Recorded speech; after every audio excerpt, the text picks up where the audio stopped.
자, 여러분 반갑습니다. 오늘 신약 5과죠. 선생이신 예수님. 자, 공부하기 전에 이시가 제목 노래 해봐야 되겠죠. 자, 이시가 제목 노래 함께 하겠습니다.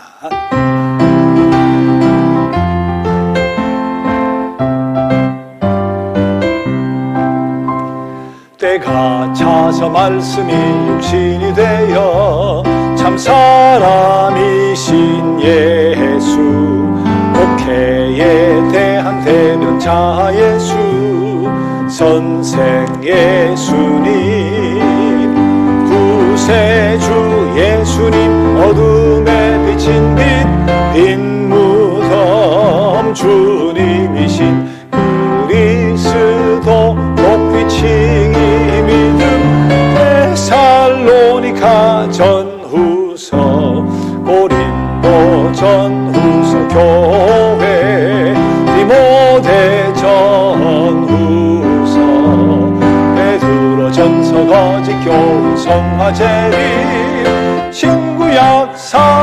한 번 더 합시다.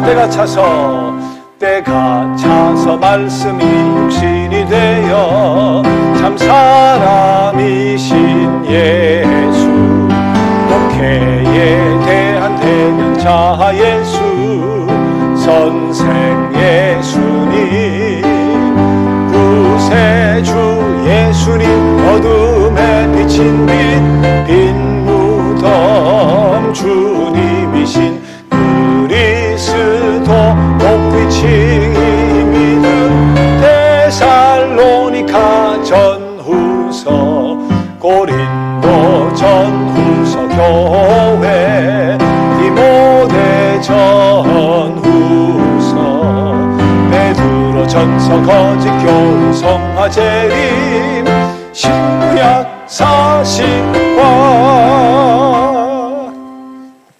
자, 오늘은 복음성가 105번 모든 이름 위에 뛰어난 이름이라는 찬양을 함께 드려보겠습니다.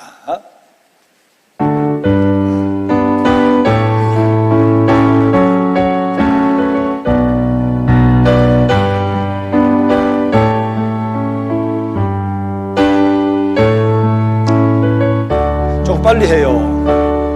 모든 이름 위에 뛰어난 이름, 예수는 주, 예수는 주. 모두 무릎 꿇고 경배를 드리세. 예수는 만유의 주님, 예수는 주, 예수는 주. 온 천하 만물을 얼어 그 보좌 영광을 돌리세. 예수, 예수, 예수는 주. 다시 한번 모든 이름 위에, 모든 이름 위에 뛰어난 이름, 예수는 주, 예수는 주. 모두 무릎 꿇고 경배를 드리세. 예수는 만유의 주님, 예수는 주, 예수는 주. 온 천하 만물을 얼어 주 보좌 영광을 돌리세. 예수, 예수, 예수는 주.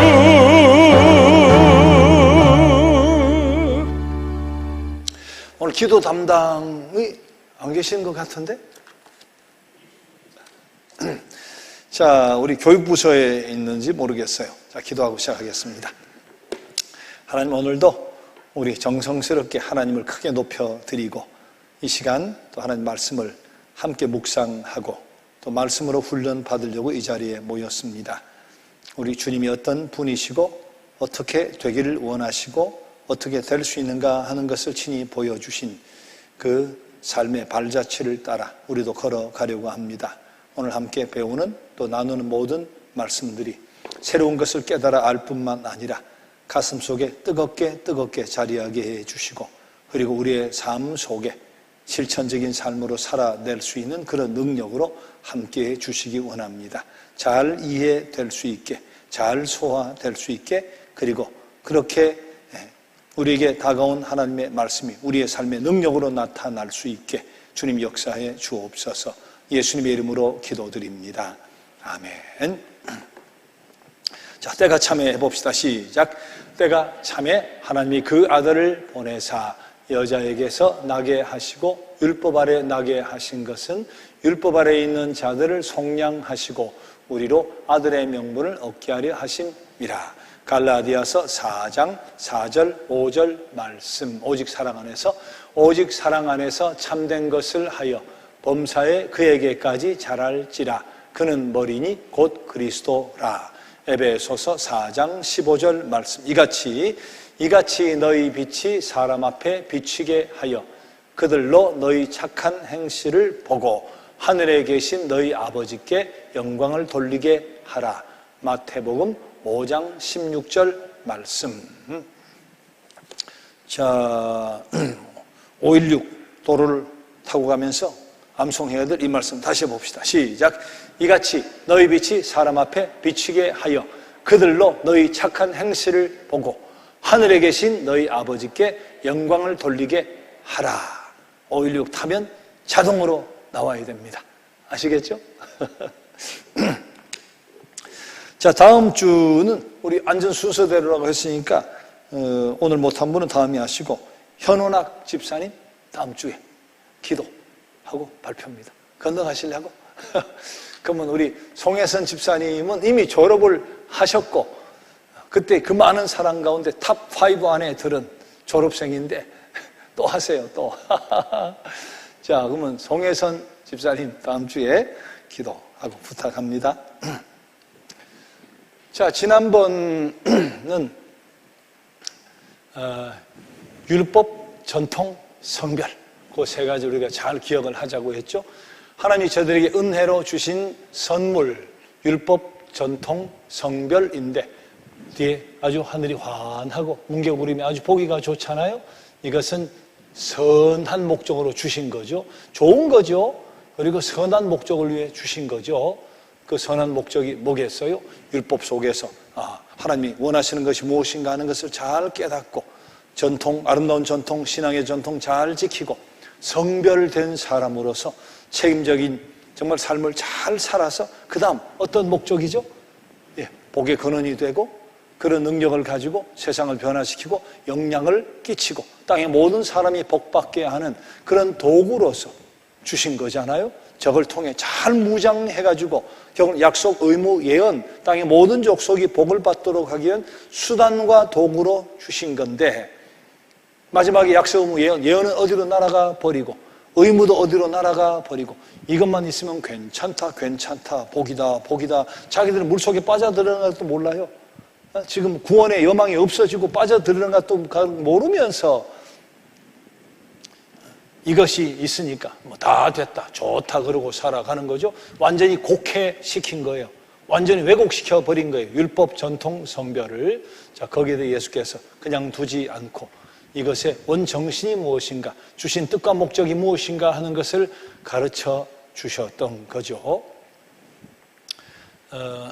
율법은 10계명이 뒤에 365, 248, 613개로 늘어나고 거기다 안식일법 같은 거 도저히 지켜낼 수 없는 그런 법까지 만들어서 복의 근원이 아니라 나 하나도 숨쉬고 살아가기 어려울 정도로 전통도 좋은 신앙의 전통 많이 있죠. 그런 전통도 결국 나를 잘 다듬어서 영향력 있는 복의 근원이 되는 삶으로 인도해 줘야 되는데 율법이든 전통이든 올가매어서 정신을 못 차리게 맨날 죄의식 속에서만 살아가게 만들어버리는 그런 도구로 왜곡되고 곡해되고 전락이 된 거죠. 성별도 마찬가지. 우린 어쨌든 하나님이 우린 택한 백성이니까 우리는 구원이다 말이지. 우린 어떻게 살든지 간에 성별되었으니까 선택됐으니까 하나님 나라는 내 것이다 말이지.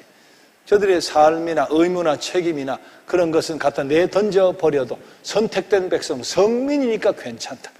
다른 조상들은 개돼지 취급을 하는 그런 도구로 주신 것은 아니잖아요. 자, 어디에서 잘못되었는가 하는 것을 가르쳐 주시면서 나는 율법을 완성시키러 왔다. 그렇게 말씀해 주시는 예수님 모습을 봤죠. 자, 전통, 지난주에도 잠깐 말씀드렸지만 참 우리 교회에 아름다운 전통이 있다고 하는 것이 얼마나 감사한지 몰라요. 우리 처음에 왔을 때, 그때에 아마 극동방송 지사장인 것 같네요. 와서 이렇게 막 돌아보고는 놀라서 저한테 이야기하는 거예요. 어떻게 당회실이 안 보여요? 우린 당회실 같은 거 없어요. 우리 일반 교회 보면 이런 규모가 아니라 원로 장로실이 있고 원로 목사실이 있고 당회실이 있고 그러잖아요. 어느 교회라도 공간이 다 부족한데 당회실 붙여놓으면 어떻게 함부로 쓰겠어요? 우리 회의야 한 달에 한 번, 많으면 새벽 기도 마치고 한 달에 4번 하는 적도 있긴 한데 회의할 때 아무 데나 들어가면 되는데 또 우리 새벽 기도 마치고 하니까 당회실이 없어요. 이거 좋은 전통이잖아. 얼마나 좋아요. 권위를 부리고 그런 거 없잖아요. 우리 장로들 1, 2, 3부 예배 아침부터 와서 그대로 봉사하시고 끝까지 헌신하시고 일남신도회 한 달에 한 번씩 이렇게 청소하고 벌초하고 풀 뽑고 우리 일여신도회 연세 70, 80 다 넘은 분도 우리 밥 먹을 때 보면 주방에 들어가서 그냥 막 일하고 설거지 하시고 참 이게 쉬운 전통이 아니에요. 정말 멋진 전통이에요. 아름다운 전통이에요. 우리가 선교 봉사하는 이런 것도 이제는 전통이 잘 세워져서 어쨌든 너희가 그것을 줘라 말이야. 손잡아 이렇게 세워주는 우리 그런 교회가 되는 훈련을 지금 잘 해나가고 있지 않아요? 자, 이런 것들이 다 전통이죠. 성경 속에 조문이 있는 건 아닌데 이게 전통이에요. 전통. 이것이 좋은 전통으로 잘 유지가 되게 해야 되겠죠. 이스라엘도 처음에는 그런 좋은 의도를 가지고 그런 전통을 만들어냈는데 그 전통이 왜곡이 되고 곡해가 되고 사람을 못 살게 구는 그런 전통이 되어버린 것에 대한 그런 지적을 하신 거죠. 자, 또 하나 감사한 것은 참 우리 이 건물이 적은 건물이 아닌데 교인들이 청소하잖아요. 교인들이 어디 잘 없을 거예요? 잘 없을 거예요. 웬만한 교회는 용역 한 2사람쯤 쓸 거예요.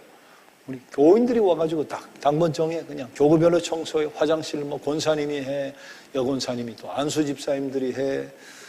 참 정말 생각하면 너무 감사해요. 자, 숙제 4번 같이 봅시다. 숙제 4번. 자, 문제가 있죠. 자, 1번 문제 봅시다. 자신이 생각할 문제 1번. 당신이 판단하기에 예수님이 의분을 일으킬 수 있었다고 생각하십니까? 실제로 일으키셨잖아요. 상 뒤엎어버리고 채찍으로 치고 그렇게 도둑의 소굴로 만들어 놓았다. 우리가 착각하면 안 돼. 하나님은 사랑이시지만 하나님 공이시다 하는 것을 우리 잊어버리면 안 돼요. 예수님의 사랑이 복음서에 무지하게 많이 나타나 있지만 또 예수님이 이렇게 의분을 일으키는 공의의 모습을 보여주셨잖아요. 그걸 통해 우리 하나님은 사랑의 하나님이지만 의로우신 하나님이다 하는 것을 알 수 있죠. 예수님 의분 일으킬 수 있죠. 공의의 하나님이시니까. 이스라엘 심판도 하시잖아요. 자, 2번 마가복음 2장 27절 예수님이 왜 이 말씀을 하실 정도로 자극을 받으셨을까? 이 말씀이 뭡니까? 안식일이 사람을 위해 있지 사람이 안식일을 위해 있느냐 그런 말씀을 하신 거예요. 뭔가 자극을 받으셨으니까 이런 말씀 하셨겠죠. 안식일법, 율법 속에 또 안식일법을 제정했는데 그건 하나님의 생명을 보호하시려고 율법을 주신 것이잖아요. 안식일법을 만들어도 마찬가지 사람이 잘 안식하고 또 제도적으로도 모든 사람이 노비고 뭐고 잘 안식하고 하는 그런 도움을 주는 안식일법까지는 괜찮은데 안식일법이 사람 숨을 못 쉬게 만들어 놓고 율법이 사람 생명을 빼앗아 버리는 그런 법이 돼버렸잖아요. 안식일법이라고 하는 것이. 자, 그렇기 때문에 안식일이 사람을 위해 있다. 사람이 안식일이 있는 것이 아니다 하고 자극을 받아 말씀하신 이유가 바로 거기 있겠죠. 마태복음 15장 3번은 그 수로보니게 여인이 와서 내 딸을 고쳐주세요 할 때 예수님이 나는 이스라엘 집에 어린 양을 찾아왔노라 하고 걔한테는 이거 못 준다 이런 이야기도 하시고 막 이러잖아요. 아니 예수님 어떻게 그러실 수가 있나 그런 생각이 들 수 있는데 그거는 예수님 본심이 아니잖아요. 그 뜻은 뭐예요? 당시 유대인들의 생각을 반영해서 이야기한 거예요. 유대인들의 생각이 그렇지, 메시아가 오면 잃어버린 그 이스라엘 집의 어린 양을 찾으러 왔지. 우리 유대인들의 어린 양을 찾으러 왔지. 그렇지, 이 개를 말씀이나 신령한 것을 저 이방인들 개한테 이런 떡을 줄 수는 없지. 이스라엘 백성 유대인들의 생각을 반영해서 이야기하신 것일 뿐이에요.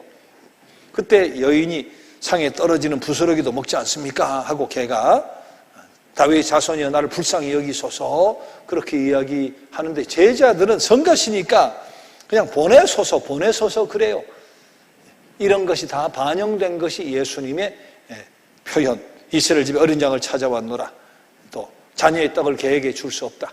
저들의 생각, 제자들도 그렇게 생각했으니까 그 생각을 반영해서 표현을 해 주신 것일 뿐이죠. 자, 그러나 결국은 예수께서 고쳐주시면서 이 이방 여인 신앙보다 나을 것이 없는 제자들이라고 하는 것을, 이방 여인의 신앙보다 나을 것이 없는 유대 신앙이라 하는 것을 가르쳐 주신 거잖아요. 자, 4번 마태, 누가 거기 나오는 쭉 본물들은 찾아보면 너희는 세상의 소금이다, 빛이다, 등불이다, 맛을 잃으면 안 된다, 빛을 그릇으로 덮어놓으면 안 된다, 이제 그런 말씀들인데, 자, 이것은 뭐겠어요? 소금, 빛, 등불은 존재 이유가 있죠. 만들어진 목적이 있죠.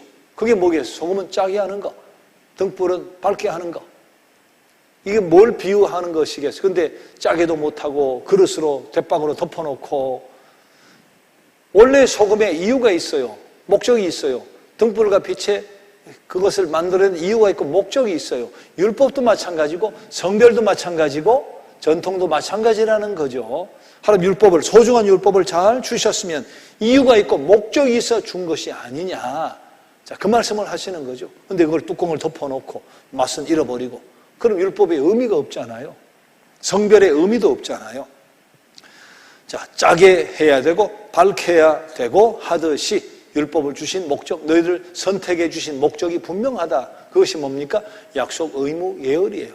그것을 가지고 하나님 보시기에 아름다운 그런 성품으로 자신을 잘 관리하고, 그래서 그 힘을 가지고 영향력을 미치는 트랜스폼, 컨폼, 내가 순응되고 가서 또 동화되는 것이 아니라 그렇게까지 변화시킬 수 있는 능력으로 철저히 율법을 통해, 성경을 통해, 전통을 통해 철저히 무장되어서 땅의 모든 족속이 복을 받도록 영향을 끼치라고 하는 도구, 그런 목적, 그런 이유를 가지고 소금같이 등불같이 율법과 전통과 또 성별을 주셨다 하는 사실을 이런 방식으로 설명한 것이다 생각하면 되겠습니다. 5번 10장 5절 6절 보면 예수님이 분리주의적인가? 그런 생각이 들 수가 있죠. 유대인만 원하시는 건가? 왜? 마태 10장 5절 6절은 12제자를 보내면서 이방 길로 가지 말고 사마리아도 가지 말고 이스라엘 집의 어린 양들에게로 가라 그러셨단 말이에요. 예수님도 이렇게 차별주의적인가? 그런 생각이 들 수가 있을 텐데, 성경은 한 본문을 가지고 보면 안 되잖아요. 성경 전체를 봐야지. 성경 전체를 보면 어떻게 돼 있어요? 5번 마지막에 마태, 요한하고 귀절이 쭉 나오잖아요. 읽어보면 뭡니까? 사마리아 여인을 찾아간 거예요. 백부장이 종을 고치는 거예요. 가나안 여인의 딸을 고쳐주는 거예요. 너희는 가서 마지막은 모든 민족으로 제자를 삼고 모든 민족 제자 삼으라고 하시는 거예요. 자, 그럼 예수님의 생각은 분명하죠. 예수님 한계가 없어요.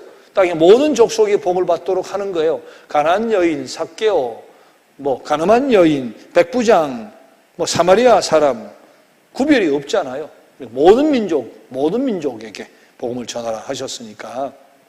그런데 왜 마태복음 10장 5절 6절에서는 12제자를 보내면서 이방 길로 가지 말고 사마리아도 가지 말고 이스라엘 집에만, 어린 양들에게만 가라.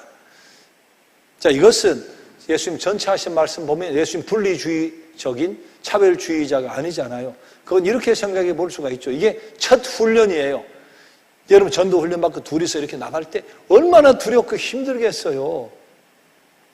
그러면 처음 감당할 수 있는 원활한 일부터 해야 되잖아요. 첫 훈련에 이방인 찾아가고 다른 뭐 족속을 찾아가고, 그거보다는 같은 동족이 편하잖아요. 대화하기도 좋잖아요. 자, 그런 차원에서 동족이 더 원활할 수 있으니까, 첫 훈련이니까 그렇게 말씀하신 것 아닌가, 그렇게 생각해 볼 수 있죠. 또 일단 이렇게 선민이 바로 서고 그 다음 땅끝까지 복음을 전해야 되니까 그런 차원에서 이야기를 하셨을까. 그러나 분명한 것은 분리주의자여서, 차별주의자여서 그렇게 이야기하신 것은 아니다. 다른 귀절을 보면 분명히 그렇죠. 자, 그런 어떤 의도나 이유를 우리가 생각해 볼 필요가 있죠.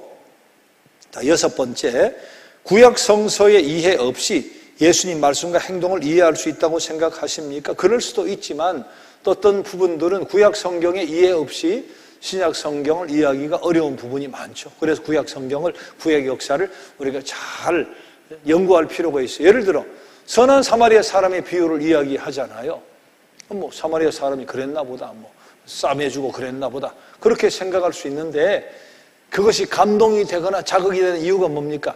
구약의 역사, 구약 성서를 통해 사마리아인이 누군가 하는 것을 모르면 그 비유는 더 큰 감동으로, 더 큰 자극으로 다가올 수가 없죠. 사마리아가 뭡니까? 북왕국 남왕국 갈라졌을 때 북사마리아는 아시리아에 정복당하고 피가 섞였어요. 남왕국은 바벨론에 갔다가 돌아오는데 혈통이 잘 보존이 된 편이잖아요. 사마리아 사람이 예루살렘 성전 지을 때 가서 우리가 돕겠다 했는데 거절했잖아요. 왜? 사마리아 너 피 섞였잖아. 더 이상 유대인 아니야. 더 이상 동족이 아니야. 그리고서 개돼지 취급을 하고 사마리아 지역은 지나가지도 않고, 이런 역사가 있죠. 그런 이야기가 구약 성경에 나타나 있잖아요. 구약 역사 속에. 자, 그랬을 때 사마리아는 그렇게까지 유대인으로부터 멸시와 천대를 받은 원수지간이다. 원수지간이다. 그런데도 한 유대인이 강도 만났을 때 같은 동족, 레위인, 제사장 같은 동족을 지나가도 사마리아인이 도왔다? 이게 다르잖아요. 예? 이야기의 강도가 다르잖아요.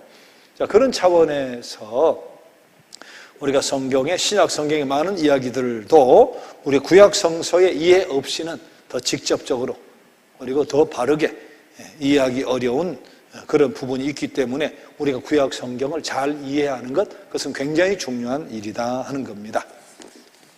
자, 오늘은 5가 선생 예수님 하는 공부를 하게 되겠습니다. 자, 33페이지로 갑시다.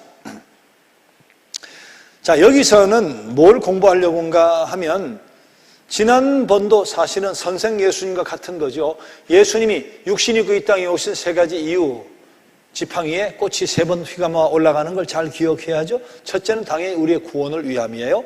구원하면 나오는 것은 피 흘림 없이는 죄사함이 없다. 흠 없는 재물, 자동적으로 나와야 돼요. 자, 그 두 가지를 만족시켜 우리의 구원을 위해 오셨어요. 두 번째는 하나님께 대한 완벽한 계시라고 했어요. 하나님께 대해서 모르시는 것이 아무것도 없으시니까, 태초부터 같이 계셨으니까 하나님의 뜻과 목적, 성품, 참 진리가 무엇인가, 인간의 행복이 어디 있는가, 하나님의 성품은 어떠신가, 하나님 우리에게 뭘 기대하시는가 완벽하게 가르쳐 주시려고 오셨단 말이에요. 세 번째는 사람이 어떻게 돼야 하고 될 수 있는가 하는 것을 가르치시고 친히 보여주시려고 오셨다고 했잖아요. 지난 시간과 이번 시간은 이 땅에 오신 세 가지 목적 가운데 두 번째 이유, 하나님께 대한 완벽한 계시, 그런 차원에서 생각을 해보면 될 것 같아요. 지난번도 하신 게 뭐예요? 율법이나 성별이나 전통을 곡해했는데 바르게 가르쳐 주시잖아요. 바르게 깨우쳐 주시는 거죠. 하나님의 뜻을 완벽하게 계시해 주는 거예요. 그 당시에 랍비도, 제사장도, 바리새인도 제대로 못 가르친 거예요. 그러니까 하나님, 예수께서 바로 가르쳐 주시는 거죠. 완벽하게 가르쳐 주시는 건데 오늘도 마찬가지. 자, 그러면 예수님이 하나님께 대해서 완벽하게 가르쳐 주셨다면 도대체 뭘 가르쳐 주셨나 하는 것을 우리 공부해 보는 거예요. 자, 33페이지 밑에서 두 번째 단락. 비록 우리가 하는데 같이 읽어보겠습니다. 비록 우리가 세계에서 질서와 무질서를 분별하고 법을 지키고 무수한 원인과 결과를 헤아리며 행동과 상호작용을 규정하고 탐구하고 조사하고 분석하고 발견할 수 있다고 할지라도 세계를 만드신 창조주의 본성과 목적과 뜻을 발견하는 일에서는 우리 자신의 능력으로는 거의 아무것도 할 수 없다. 하나님 자신이 우리에게 이러한 지식을 알려주시지 않으면 우리는 그것을 알 길이 없다. 하나님 자신이 우리에게 이런 지식을 알려주시지 않으면, 하나님이 알려주시지 않으면 우리는 알 수가 없어요. 하나님이 살아계시면 우리가 어떻게 알겠어요? 내가 뭐 믿으려고 믿어집니까? 주님의 십자가 부활, 그분의 주인 되심이 어떻게 믿어져요? 하나님이 알려주셨으니까 알게 되었고, 성령이 감동 주셨으니까 깨닫게 된 건데, 우리는 하나님이 계시해 주신 것, 알려주신 것만 알 수 있어요. 그것을 리빌이라고 하죠. 드러내다. 리빌. 명사는 레빌레이션이라고 하죠. 리빌. 하나님이 드러내 주신 것, 드러내 주신 것. 리빌이 계시하다죠. 우리는 하나님이 계시해 주신 것, 리빌 드러내 주신 것만 알 수가 있어요. 자, 그런데 예수님이 이 땅에 오셔가지고 인간의 말을 하시잖아요. 인간의 말을 하시면서 하나님에 대해서 계시해 주셨어요. 우리가 그렇게 해서 알게 된 것이 무엇일까 하는 것을 봅니다. 자, 제일 밑에 줄 왼쪽에 굵은 글씨 보면 그리스도께서 숨은 것을 드러내시고 알지 못하는 것을 알게 하신다. 숨은 것을 드러내셨어요. 거기 보면 예수님을 보았을 때 아버지를 보았다 하는 말이 있고, 나를 본 자는 아버지를 보았거늘 그렇게 말씀하시잖아요.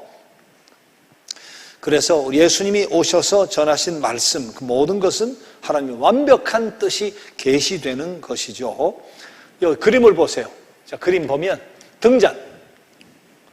등잔은 예수님은 이 땅에 육신 입고 오셨죠. 물론 우리의 구원을 위해서 오셨지만, 그러나 또 다른 이유가 있죠. 그것은 밝히 드러내 보여주시려고. 밝히 드러내 보여주시는 거예요. 자, 어느 정도로 우리에게 우리에게 드러내 주시는데 하나님에 대해서 알려주신 것만 우리가 알 수 있어요. 어느 정도로 휘장이 열려 있죠. 휘장이 열려 있어요. 숨기시는 것이 하나도 없을 정도로 완벽하게 우리에게 계시해 주시려 이 땅에 오셨다 하는 이야기입니다.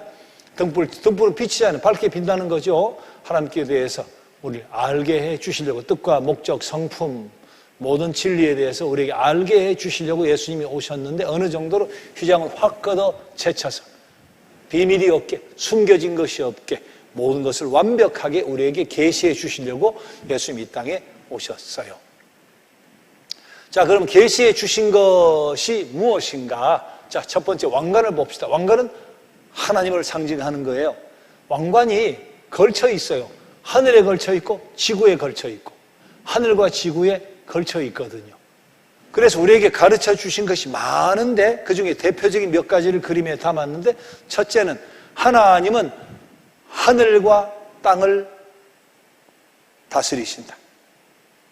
하늘뿐만 아니라 땅도 지배하시고 다스리신다 하는 것을 가르쳐 주셨어요.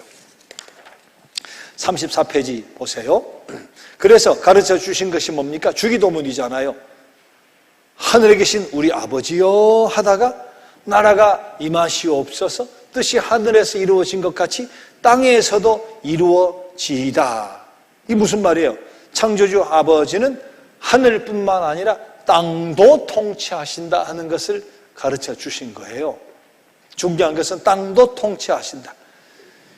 당시 이스라엘 백성도 그러고요. 그 뒤로 영지주의도 그러고요. 지금도 그렇게 생각하는 이단이나 혹은 기독교인들도 있을 수 있죠. 하나님은 하늘만 통치하신다. 하늘나라, 하늘나라. 그 나라만 소망하는 거예요. 이 땅은 그러면 사탄의 세계예요. 마귀가 다스리고 마귀가 주인이 되어 있는. 예수께서 제일 먼저 생각을 바꿔 놓은 것이 바로 이거라는 거죠. 하늘에 계신 우리 아버지요, 이름이 거룩해 지셔야 되는데, 그러나 그 나라가 땅에도 임하소서. 뜻이 하늘에서와 같이 땅에서도 이루어집니다. 사탄은, 하늘은 하나님이 주인이고 사탄은 이 땅의 지배자고, 아닙니다. 사탄은 그냥 왔다 갔다 하는 거예요. 왔다 갔다 하는 거예요. 여기저기 왔다 갔다 하는 것이고, 땅도 하나님이 주인이에요. 이걸 바로 알아야 돼요. 구약에서 일과가 뭡니까? 하나님이 천지를 창조하시고 만물을 창조하시고 선하게 창조하셨는데 이 새 사슬이 묶여 있잖아요. 하나님 지구를 떠나지 않죠. 그리고 주인이 하나님이시다. 지팡이가 꽂혀 있잖아요. 이 땅의 주인도 하나님이시다. 하나님이 통치하신다 하는 것이 구약 일과의 여러 가지 천지창조의 주제 중에 하나였잖아요. 이 당시 철학, 뒤에 또 영지주의 철학은 하나님은 하늘만 통치하시는 거예요. 이 땅의 주인은 사탄이에요. 악이에요. 그래서 영지주의는 신이 이 땅에 올 수가 없다고 하는 거예요. 그리고 구약의 하나님과 신약의 하나님을 구별했다고 했죠. 영지주의는 창조의 하나님 악한 신, 영지주의는 그렇게 이야기했어요. 신약에 나오는 하나님은 우리가 믿는 진짜 좋은 하나님. 왜? 좋은 하나님에게서 악인 만물이 나올 수가 없다는 거죠. 왜? 만물을 악으로 봤으니까. 천지와 지구를 악으로 봤으니까. 그래서 구약의 하나님, 창조의 하나님과 신약의 하나님, 선한 하나님을 구별을 했다니까. 이게 왜 그런 일이 생겨요?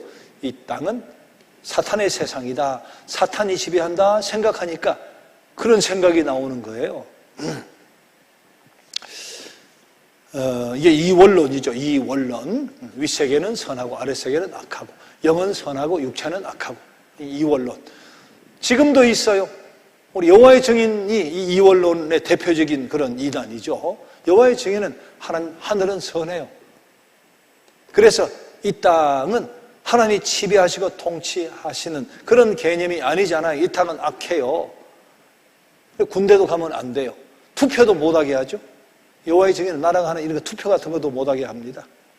이 땅은 하나님의 나라가 아니니까 여기서 우리가 잘 정결하게 잘 보존했다가 진짜 나라, 하나님 나라, 하나님 다스리는 그 나라에 가는 것이거든요.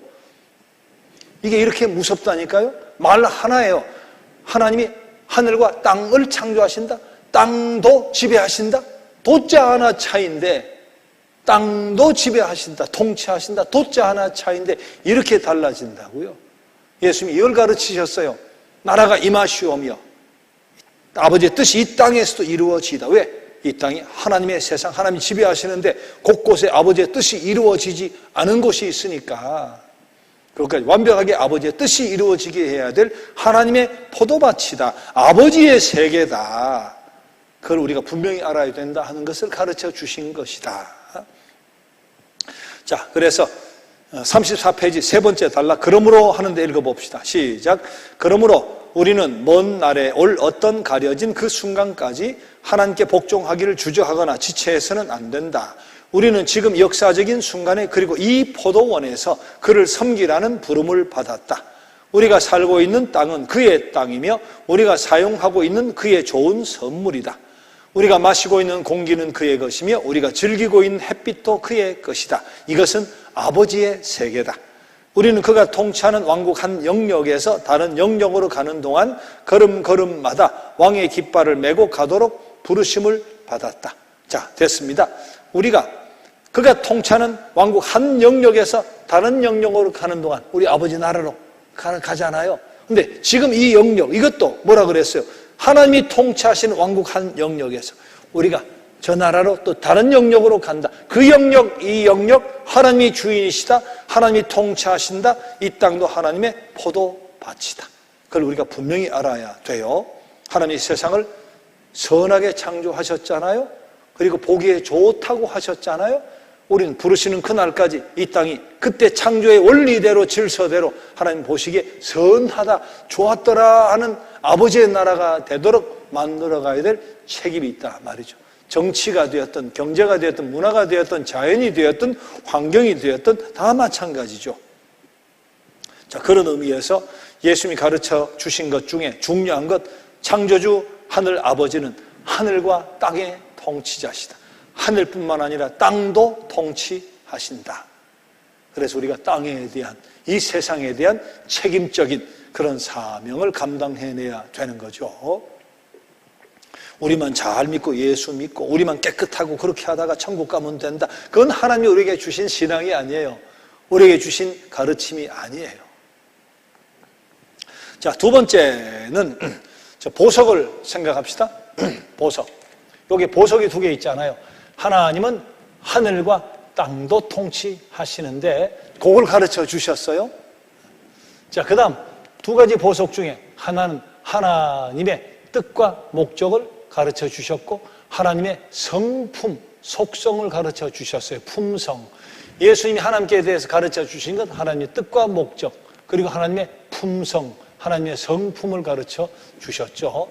자, 하나님의 뜻과 목적은 많죠. 성경에 보면 하나님이 뭘 원하시는가, 성부 하나님이 뭘 원하시는가, 하나님의 뜻이 어디에 있는가 하는 것을 많이 가르쳐 주셨는데, 긍휼을 베푸는 거, 가난한 사람에게 힘이 되어 주는 거, 어려운 사람을 돌보는 거부터 해서 정의를 세우는 것으로부터 하나님 뜻과 목적이 무엇인가 굉장히 많죠. 그런데 가장 소중히 여기는, 가장 강조되는 것이 무엇인가? 하나님의 뜻과 목적. 가장 중요한 것은 생명을 구하는 거예요.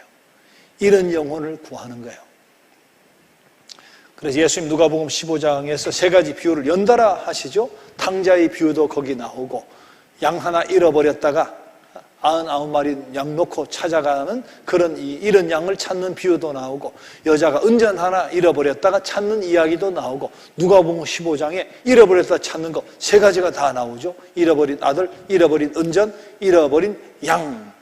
그뿐만 아니라 우리 예수님 하신 말씀 보면 구원에 대한 간절함을 계속해서 드러내시잖아요. 승천하실 때도 마찬가지잖아요. 사도행전 1장, 마태복음 28장 조금 다르죠. 어쨌든 땅끝까지 복음의 증인이 되라는 거예요. 예루살렘과 온유와 사마리아와 땅끝까지 이르러 복음의 증인, 세상 모든 사람을 제자 삼으라고 하시잖아요. 이것이 그리스도께서 오신 이유죠. 이 일을 위해서 십자가의 자신을 바쳐 죽으신 것이고 이 일 때문에 죽으신 것이니까. 그래서 하나님의 뜻과 목적은 많지만 그중에 가장 중요한 뜻과 목적, 그것이 바로 구원이에요. 구원이다. 구원이다. 그것을 가르쳐 주신 거죠. 자, 우리의 구원을 위해 흠없는 제물이신 그분이 피 흘려 죽으시러 이 땅에 오셨고, 이 구원이 땅끝까지 임하기를 원하는 이것이 하나님의 뜻과 목적이다 하는 것을 분명하게 가르쳐 주셨어요. 길 잃은 자들을 돌아오게 하는 것, 그것이 하나님의 뜻과 목적 중에 가장 소중한 뜻과 목적이다. 그것을 가르쳐 주셨죠. 자, 두 번째 보석은 34페이지 제일 밑에 단락, 하나님의 본성을 나타내셨다. 하나님의 본성, 성품, 품격. 하나님 본성, 성품이, 품격이 뭡니까? 영원하신 분이라는 것.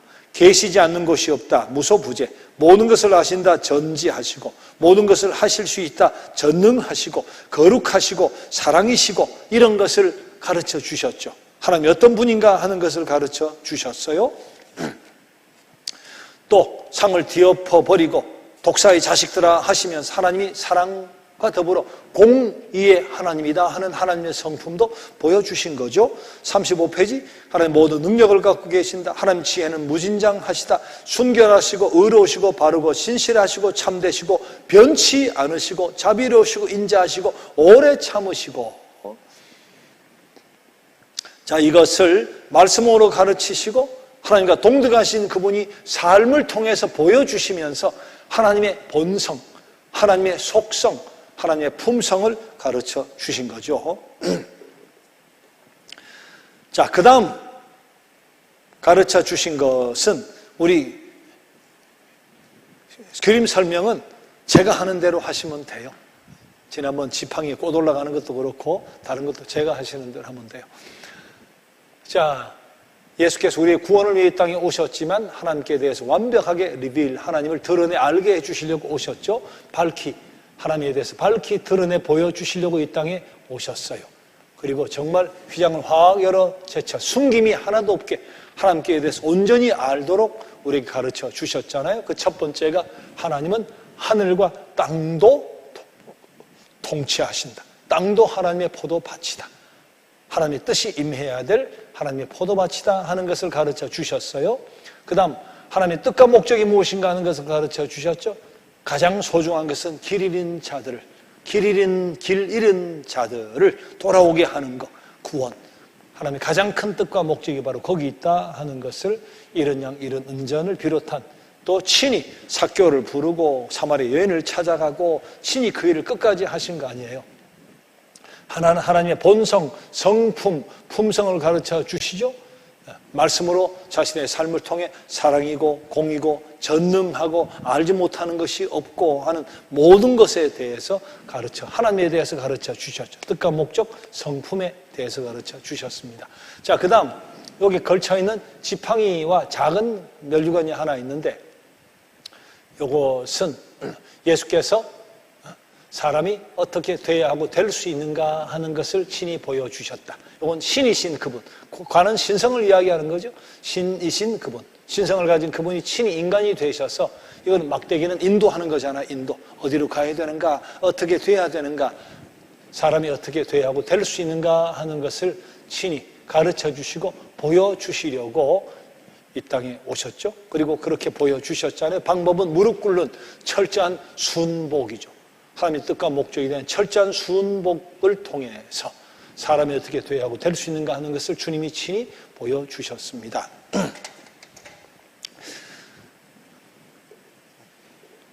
자, 그러면 35페이지 봅시다. 35페이지. 자, 두 번째 단락. 그러나 예수님의 방식은 달랐다. 읽어봅니다. 그는 특별한 사건에 대하여 취하신 태도로서 하나님의 본성을 나타내셨다. 나병 환자를 보고 불쌍히 여기셨다. 목자 없는 양과 같은 사람들을 보고 그들을 불쌍히 여기셨다. 사람들이 줄일 때 그들을 먹이셨다. 죄짐진 사람들을 보고 그들을 용서해 주셨다. 완고한 자와 위선자와 좋은 것을 함부로 남용하는 자를 만났을 때 그는 분노와 의분을 가지셨다. 그리고 밑으로 다이아몬드 표 중간에 하늘 아버지는 가족들 하나하나를 모두 사랑하신다. 하늘 아버지는 그의 자녀들의 요구를 생각하시며 이런 요구를 보살펴 주신다. 이걸 통해 하나님의 본성과 품성을 나타내기도 했지만, 사람이 어떻게 돼야 되는가, 사람이 어떻게 될 수 있는가, 되어야만 하는가 하는 것도 가르쳐 주신 거죠. 인간의 몸을 입고 나병만 돌보고 불쌍히 여기고 목자 없는 양 줄일 때 먹이고 그러시면서 또 죄진 사람을 용서해 주시면서 사람이 어떻게 돼야 되는가, 될 수 있는가 하는 것을 철저히 하늘의 뜻에 무릎 꿇고 순복하시면서 참 인간상을 보여주신 거죠. 다이아몬드 패에 있는 거 봅시다. 하늘 아버지는 가족 하나하나를 사랑하신다고 했어요. 여러분, 백성 전체를 사랑하는 것은 쉽습니다. 지금 대선에 나온 사람도 이 나라를 사랑하고 백성을 사랑한다고 다 사랑한다고 해요. 그런데 하나하나를 사랑하는 것은 어려워요. 저희들이 그렇게 하지도 않아요. 여당, 야당 또 자기 편만 딱 해서 그 표만 가지면 나머지는 칼로 쳐내도 관계가 없어요. 백성이 60%, 70% 그렇다고 해도 나를 지지하는 사람이 그것만 쳐다보고 가도 돼요. 그건 정치예요. 그러면서도 나는 나라를 사랑한다고 해요. 그러나 백성 전체를 사랑한다고 말하는 것하고 한 사람 한 사람을 정말 사랑하는 것은 어렵습니다. 다릅니다. 가난한 자 전체를 위해 기도하는 것은 쉽습니다. 그러나 가난한 자를 진실로 하나하나를 생각하며 사랑을 베푸는 것은 어렵죠. 하나님, 이 땅에 가난한 사람이 없게 해주세요. 모두가 잘 먹고 배고프지 않게 해주세요. 기도하는 건 쉬워요. 그러나 실제로 가난한 사람을 하나하나를 사랑하는 것은 어려워요. 진짜 사랑이 뭐냐 하는 거죠. 예수님은 그렇게 백성을 내가 사랑한다, 가난한 사람에 제가 기도합니다, 그렇게 하지 않았어요. 한 사람 한 사람을 사랑하는 거예요. 한 사람 한 사람을 찾아가지 않아요. 세리가 되었던, 관로밖에 인생이 되었던, 가늠한 여인, 사마리아 여인이 되었던, 병자들 손들면 다 돌아봅니다. 옷만 만져도 돌아봅니다. 누가 와서 이야기를 해도 고쳐주소서 하고 다윗 자손이여 하면 하나하나를 돌아보잖아요. 뭉뚱그려서가 아니잖아요. 그게 사랑이다 하는 것을 친히 보여주신 거죠. 인간을 못 입고 이 땅에 오셔서 사람이 어떻게 되어야 되는가, 참 사랑이 정말 무엇인가, 사랑이란 무엇인가 하는 것을 보여주시고 가르쳐주시고 친히 살아가시면서 사람이 어떻게 돼야 되는구나, 사람이 어떻게 돼야 되는구나 하는 것을 가르쳐 주시는 거죠. 그래서 35페이지 밑에서 6번째 줄 좀 큰 글씨 보면 인간 예수를 보고 생각하라, 그런 말이 있잖아요.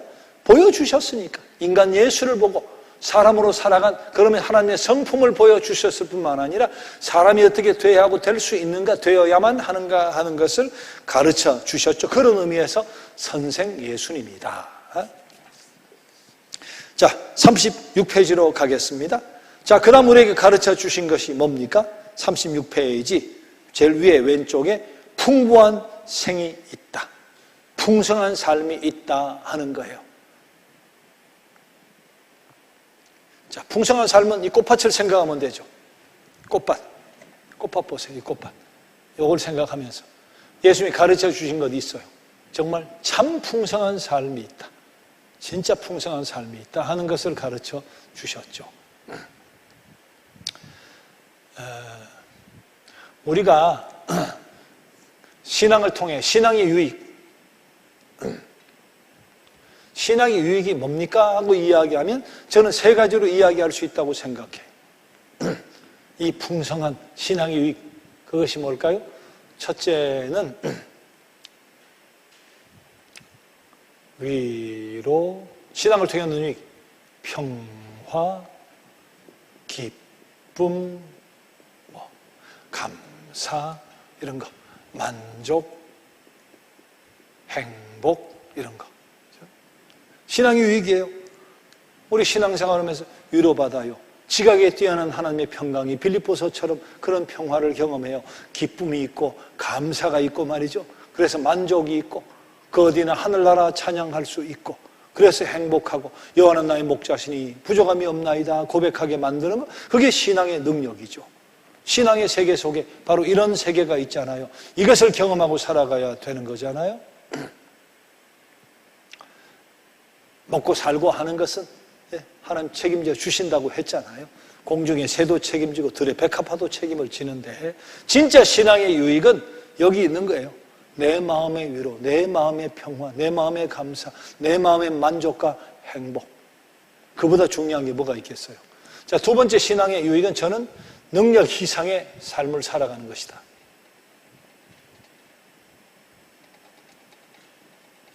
능력 이상의 삶. 이렇게 붙었어. 자, 능력 이상의 삶. 자, 우리가 신앙을 통해 얻게 되는 것이 내 능력은 요거밖에 안 됩니다. 그러나 가지가 포도나무에 접붙임을 당하면 포도나무에서 올라오는 그 영양을 끊임없이 공급받는다고 하잖아요. 마찬가지예요. 내 능력은 요거밖에 안 되지만 신앙의 유익, 하나님과 접붙임 당하면 능력 이상의 삶을 살아요. 능력 이상의 삶을 살아요. 제가 우리 중고등학생이나 기회 있을 때마다 어린 아이들도 늘 이야기해요. 정말 신앙은 능력 이상의 살게 한다. 능력 이상의 삶을. 틀림없습니다.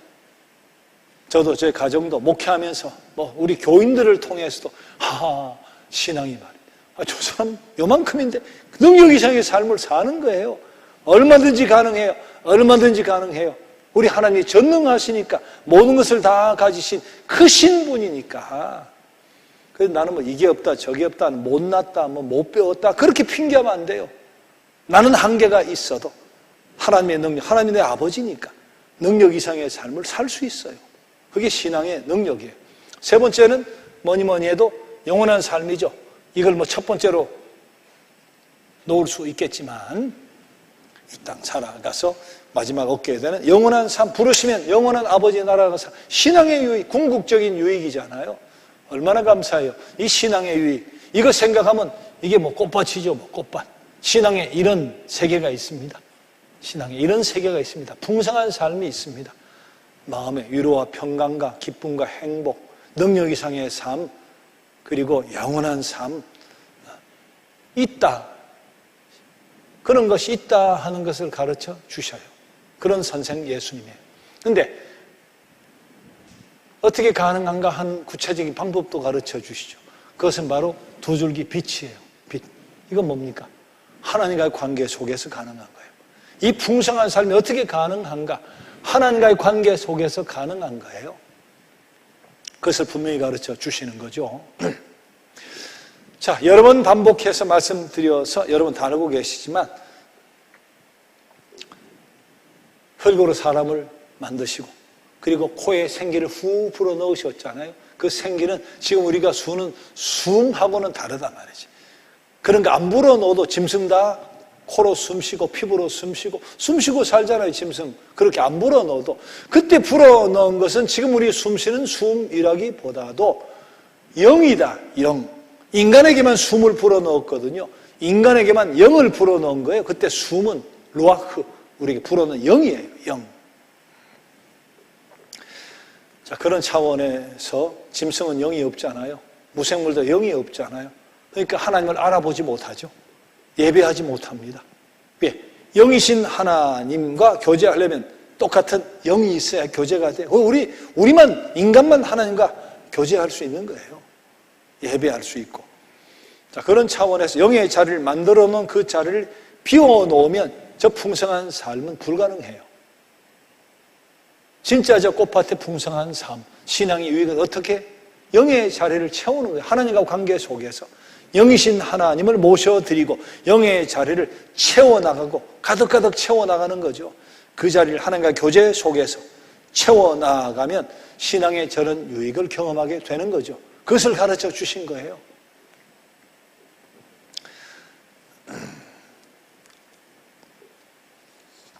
자, 그것을 우리는 뭐라고 하죠? 믿음이라고 하죠. 믿음. 믿음.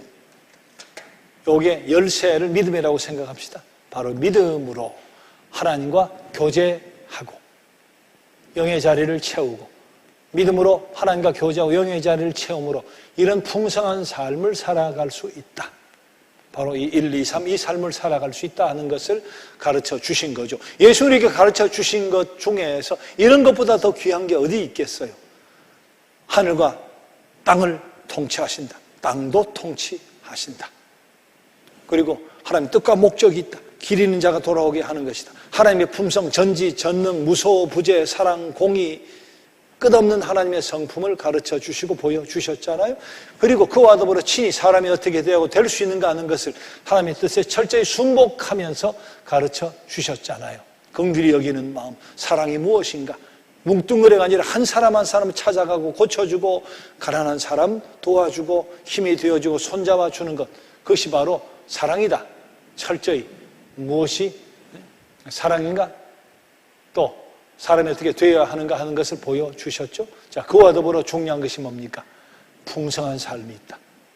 마음의 평강과 만족과 행복, 그리고 능력 이상의 삶을 살아가고 영생을 살아가는 풍성한 삶인데 그것은 하나님과 교제, 영의 자리를 하나님과의 교제로 채울 때, 믿음으로 채울 때 가능하다 하는 것을 보여주셨어요. 자, 그러나 또 다른 가르침이 있죠. 저 뒤에 보면 가면이 있잖아요. 가면. 여기에 가면. 믿음이라는 것이 무엇인가? 믿음이라는 것은 하나님과 관계 속에서, 교제 속에서 영의 자리를 신령한 것으로 채워오는 것이 믿음이지만 그 믿음이 무엇인가 하는 것을 덧붙여서 설명해 주시죠. 그것이 다가 아니죠. 믿음이라는 것은 하나님과 깊이 있는 교제, 영의 자리를 채우는 것과 더불어 믿음이란 뭔가? 믿음은 그와 더불어 가면을 벗어버리는 것이다 하는 거예요. 가면을 벗어버리는 것이다. 가면이라는 게 뭐겠어요? 옛 인간성, 옛 성품, 옛 습관, 옛 생활, 그것이 가면이죠. 진짜 참 믿음은 두 가지로 표현이 되잖아요. 의인과 성화라고 하는 거. 의인과 성화. 성서가 원하는, 예수께서 가르쳐 주신 진실된 믿음은 무언가? 믿음은 의인.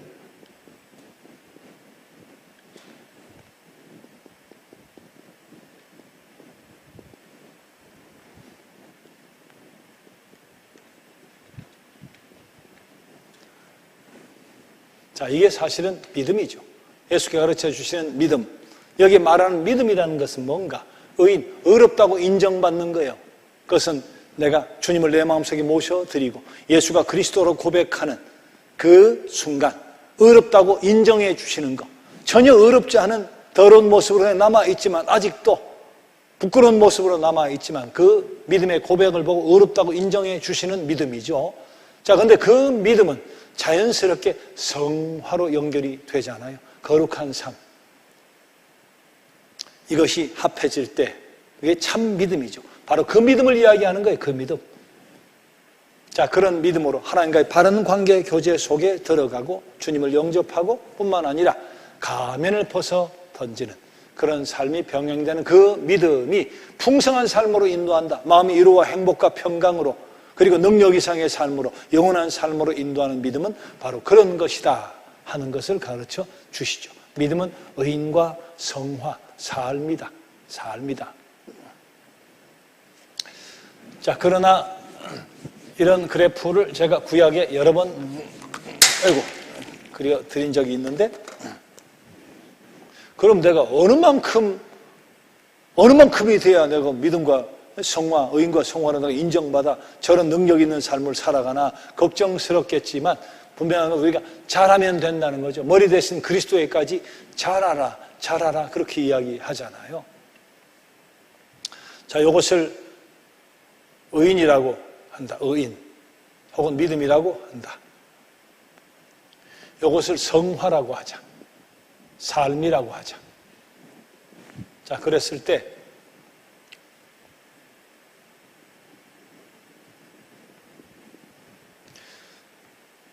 주께서 우리가 원하시는 이 믿음이라고 하는 것은 1단계의 신앙의 고백과 믿음이 있으면 1단계에 해당하는 삶이 뒤따르는 바로 이 모습을 이야기하는 거죠. 하루아침에 그리스도 닮은 그런 모습으로 우리가 설 수는 없겠지만,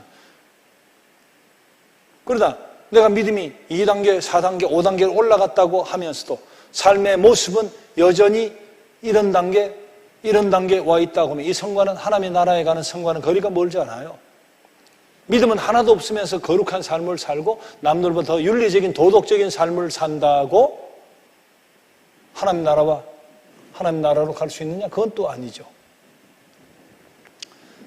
방향이 다르잖아요. 예수 그리스도는 믿음은 하나도 없는데 윤리적인 도덕적인 거룩한 삶을 산다고 구원에 이르지를 못합니다. 의인은 없나니, 행함이 없는 믿음은 아무 쓸데가 없다고 하듯이 삶은 하나도 뒤따르지 않으면서 내가 믿음이 크다 많다 하는 것도 아무 의미가 없죠. 1단계의 신앙, 작은 신앙이면 거기에 걸맞는 거룩한 삶이 병행됩니다. 믿음이 커지면 거기에 뒤따르는 삶이, 성화의 삶이 뒤따르게 되죠.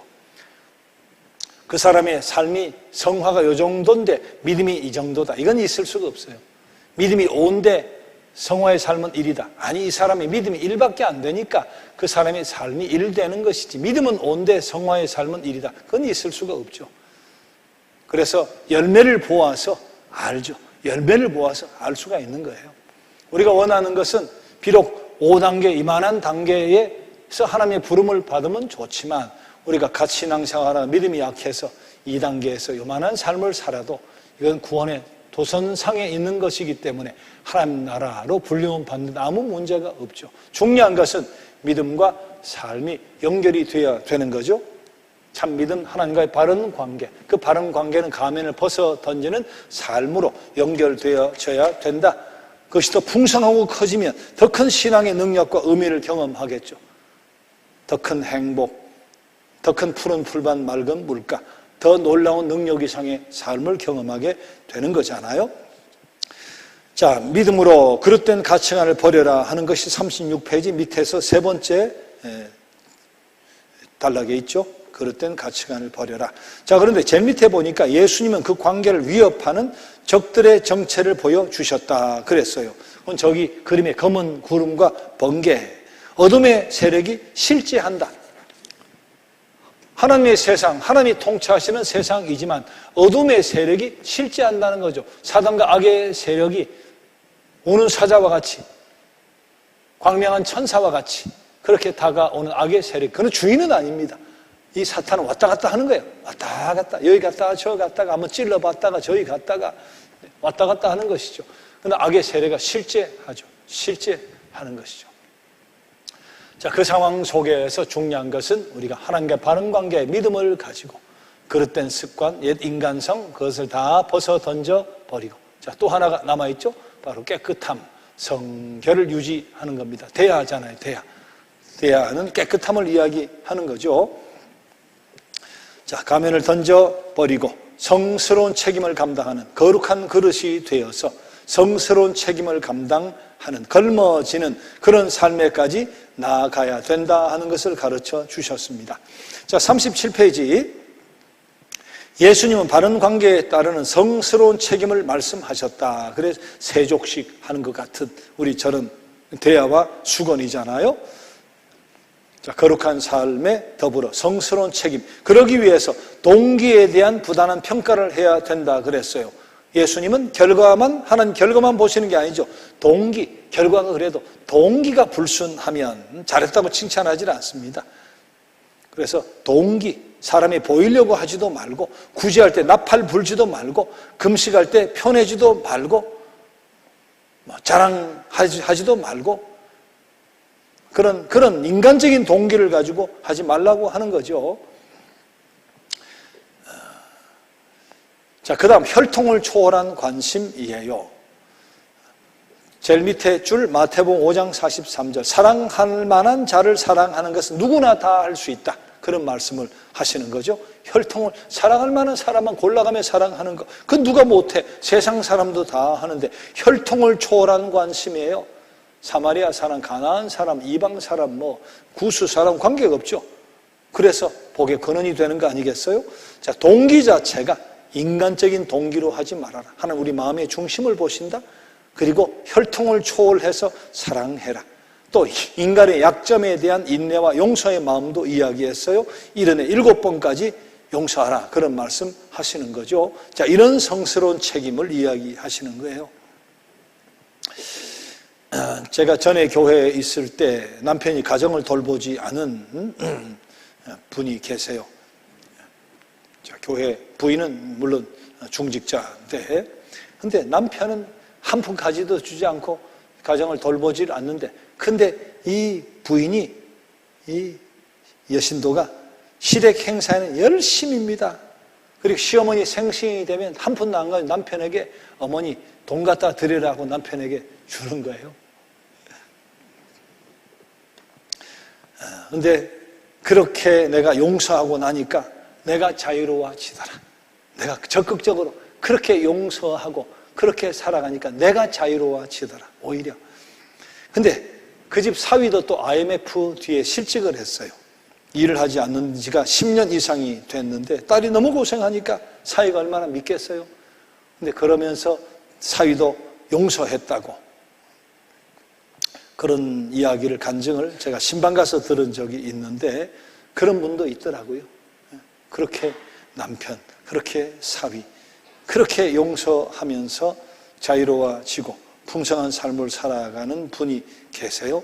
자, 그것이 바로 예수님의 바른 관계에 따르는 성스러운 책임이라고 하는 거죠. 자, 마지막 다이아몬드, 하려고 하는 마음이라고 했어요. 자신의 뜻보다 하나님의 뜻을 앞세우는 것. 이 잔을 내게서 물러가게 하옵소서. 그런 아버지의 뜻대로 하는 그런 하려고 하는 마음, 작은 그리스도가 되려고 하는 마음을 이야기하는 거죠. 자, 그림 봅시다.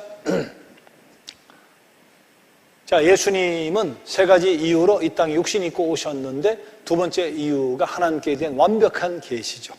자, 그 공부를 하는 거예요. 그 완벽한 계시도 여기 속에 있죠. 율법과 전통과 성별의 뜻과 의미를 가르쳐 주셨는데, 자, 여기에서 더 구체적으로 생각해 보는 것은 하나님께 대해서 완벽하게 드러내 주시려고 오셨는데 숨김이 하나도 없이 완벽하게 계시해 주셨습니다. 많지만 그 중에 대표적인 몇 가지 중요한 것은 하나님은 하늘과 땅도 통치하신다 하는 것을 가르쳐 주시죠.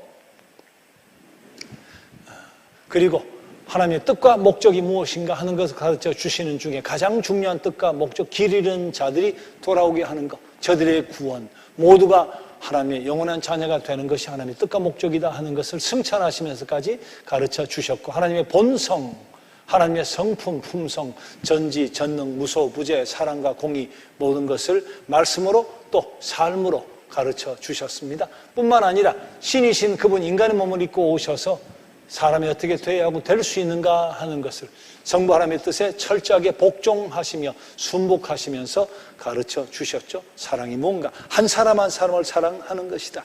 긍휼이 무언가, 이것이 긍휼이다. 혈통을 넘어서서, 인종을 넘어서서 또 손가락질하는 인간에게까지 다가가 사랑해 주시는 그런 삶을 통해 사람이 어떻게 되어야 하고 될 수 있는가 하는 것을 친히 가르쳐 주셨죠. 자, 또 하나, 이 땅에 살아가는 동안도 풍성한 삶을 경험할 수 있다.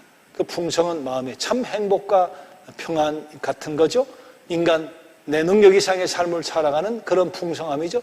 뿐만 아니라 영원한 삶을 살아가는 풍성함이죠. 그것이 어떻게 가능하죠? 그것은 바로 믿음으로 가능합니다. 그 믿음은 무엇이죠? 하나님과 바른 관계를 갖는 것이 믿음이에요. 그리고 바른 관계를 갖고 인간의 가진 가면과 가식, 옛 인간성과 성품 모든 것을 벗어 던져버리는 것이 참 믿음이죠. 그 믿음을 통해 이 땅에서도 풍성한 삶을 살아갈 수 있는 세계가 있다 하는 것을 가르쳐 주셨어요. 자, 그런 하나님의 백성들은 깨끗하고 거룩해져서 성스러운 책임을 감당하며 살아야 된다 하는 것도 알려주셨죠. 그러기 위해서 늘 동기가, 하나님 보시기에 중심이 동기가 똑바르게 혈통을 뛰어넘는, 그리고 아버지의 뜻대로 하려고 하는 마음, 용서하는 마음, 그런 마음을 가지고 책임적인 삶을 살아가기를, 성별의 책임을 감당하기를 가르쳐 주셨습니다. 예수님이, 오늘 제목은 선생 예수님인데 일반 선생하고 다른 점이 크게 세 가지가 있죠. 예수님이 일반 선생, 세상의 랍비, 예수님도 랍비라고 불림을 받았지만 선생과 다른 점이 있죠. 첫 번째는 하나님을 초청하시는 아버지로, 초청하시는 아버지로 가르쳐 주셨어요.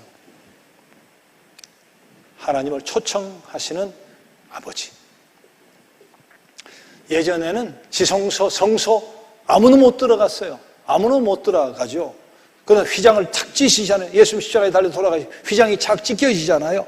휘장 찢고 카탄을 열어서 누구나 하나님 앞에 나아가죠. 수고하고 무거운 짐진 자들아 다 내게로 오라 그러셨어요. 수고하고 무거운 짐진 자들아 다 내게로 오라. 다 내게로 오라. 하나님 앞에 하나님을 초청하시는 아버지로 그렇게 가르쳐 주셨잖아요. 자, 그리고 하나님은 죄인을 찾으신다고 가르쳐 주셨어요. 하나님은 죄인을 찾으신다.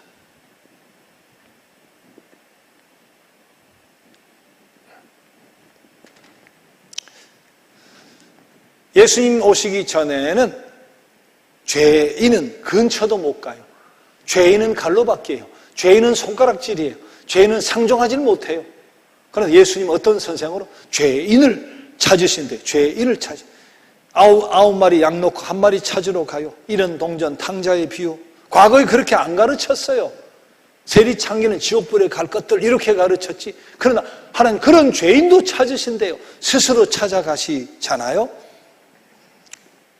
그리고 깨끗게 된 후에 오라 그렇게 이야기 안 했어요. 우리 전도하면 그런 사람이 아이고 나 담배 끊고 갈게요. 뭐 술 끊고 갈게요. 내가 뭐 어떻게 정리하고 갈게요. 예수님 그렇게 초청 안 했어요.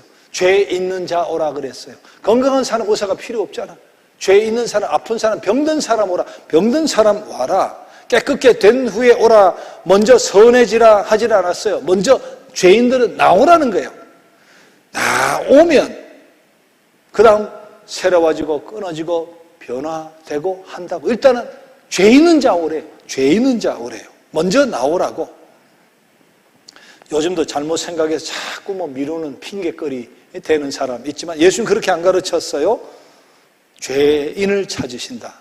자, 또 하나가 하나님을 아버지라 부르라 가르쳤어요. 이게 아주 독특하죠.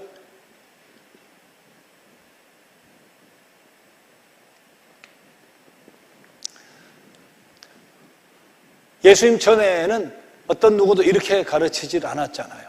예수님 오시기 전에 하나님 아버지라 부르라? 예전에는 구약시대에 하나님을 이름을 못 불렀어요.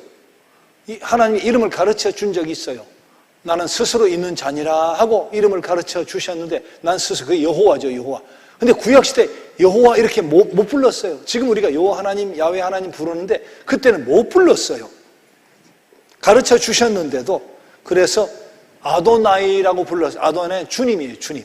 주님, 주여 이렇게 불렀지 하나님의 이름을 못 불렀어요. 근데 예수님은 하늘에 계신 우리 아버지여 그렇게 부르래요. 아빠, 아버지 그렇게 부르래요. 예수님께서 개인적으로 하나님과 이와 같은 관계가 되라. 옛날에 쳐다보지도 못하지. 어떻게 하나님이 아버지예요? 나 아주 다른 선생과는 완전히 다르죠. 하나님은 초청하는 아버지다. 수고하고 무거운 짐진 자들 다 오라. 근데 깨끗하게 되고 선하신다. 아니. 죄인 찾으신다. 죄인 찾으신다. 근데 하나님을 아버지라 부르라. 자, 다른 선생과 완전히 다른 그런 선생이셨다 하는 것을 우리는 기억해야 될 필요가 있죠. 자, 다음 주는 요한복음 6장 40절을 암송 요절하겠습니다. 요한복음 6장 40절. 그리고 숙제 5번. 자, 교재는 육가가 되겠습니다. 숙제 5번 가져오시고 요한복음 6장 40절 우리 암송을 해보도록 하죠. 내 아버지의 뜻은 아들을 보고 믿는 자마다 영생을 얻는 이것이니 마지막 날에 내가 이를 다시 살리리라 하는 예수님의 말씀입니다. 자, 우리 복음성가 260장을 드리고 오늘은 마치려고 합니다. 260페이지. 주의 보좌로 나아갈 때 어떻게 나가야 할까? 초청하시는 하나님이시잖아요. 주의 보좌로 나아갈 때에 어떻게 나가야 할까? 나를 구원한 주의 십자가 그것을 믿으며 가네. 주의 보좌로 나아갈 때 주의 보좌로 나아갈 때에 나 여전히 부족하나. 나를 품으신 구의 그 사랑 그것을 믿으며 가네. 자격 없는 내 힘이 아닌 자격 없는 내 힘이 아닌 오직 예수님의 보혈로. 다시 한번. 자격 없는 내 힘이 아닌 오직 예수님의 보혈로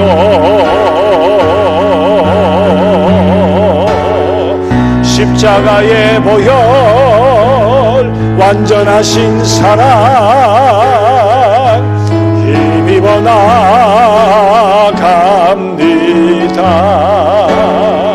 십자가의 보혈 완전하신 사랑 힘입어 예배합니다.